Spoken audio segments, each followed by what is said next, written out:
கூகுளில் வெடிகுண்டு தயாரிப்பு, சைபர் கிரைம், ஆபாச வீடியோக்கள் பற்றி தேடினால் சிறை தண்டனை கிடைக்க வாய்ப்புள்ளது. இன்றைய டிஜிட்டல் உலகில் பொழுதுபோக்கு முதல் மருத்துவம் வரை எதற்கெடுத்தாலும் நாம் கூகுளை தான் நாடுகிறோம்.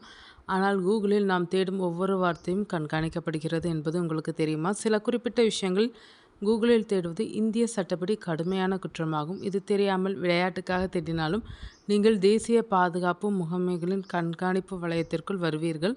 உங்களை சிறையில் தள்ளக்கூடிய அந்த 5 ஆபத்தான தேடல்கள் என்னென்ன என்பதை இந்த வீடியோவில் பார்க்கலாம்.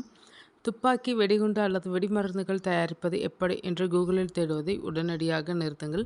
இத்தகைய தேடல்கள் தேசிய பாதுகாப்புக்கு அச்சுறுத்தலாக கருதப்படுகின்றனர். நீங்கள் விளையாட்டாக தேடினாலும் உங்களின் ஐபி முகவரி மூலம் பாதுகாப்பு அமைப்புகள் உங்கள் வீடு தேடி வர வாய்ப்புள்ளது. இந்திய சட்டப்படி ஆயுதங்கள் தயாரிப்பது குறித்த தகவல்களை சேகரிப்பதே சட்டவிரோத செயலாகும்.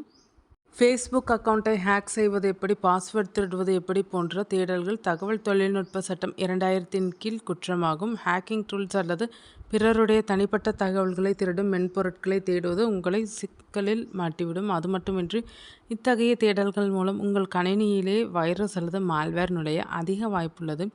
இது மிக தீவிரமான குற்றமாகும். குழந்தைகள் தொடர்பான ஆபாச படங்களை தேடுவதோ, பார்ப்பதோ அல்லது டவுன்லோட் செய்வதோ இந்திய சட்டப்படி மன்னிக்க முடியாத குற்றமாகும். போக்சோ சட்டத்தின் கீழ் இதற்கு கடுமையான சிறை தண்டனை மற்றும் அபராதம் விதிக்கப்படும். தவறுதலாக கிளிக் செய்தாலும் தொடர்ந்து இத்தகைய தேடல்களை மேற்கொண்டால் சைபர் கிரைம் போலீஸ் உங்களை கைது செய்ய வாய்ப்புள்ளது. ஆன்லைனில் கஞ்சா, போதை மருந்துகள் அல்லது தடை செய்யப்பட்ட மருந்துகளை எங்கு வாங்கலாம் என்று தேடுவதை தவிர்க்கவும்.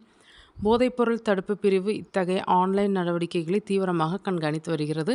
போதைப்பொருள் வாங்குவது மட்டுமின்றி அது தொடர்பான தகவல்களை தேடுவதும் உங்கள் டிஜிட்டல் கால்தடத்தை காவல்துறையிடம் சிக்க வைக்கும்.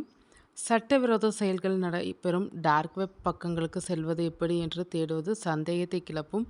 சட்டவிரோத ஆயுத விற்பனை, போதைப்பொருள் கடத்தல் மற்றும் தகவல்களை திருடுதல் போன்றவை டார்க் வெப் மூலம் நடைபெறுவதால் இதை அணுக முயற்சிப்பதே சட்ட சிக்கலை ஏற்படுத்தும். எனவே கூகுளை பயன்படுத்தும் போது எச்சரிக்கையாக இருங்கள். தேவையற்ற சிக்கலில் மாட்டிக்கொள்ளாதீர்கள்.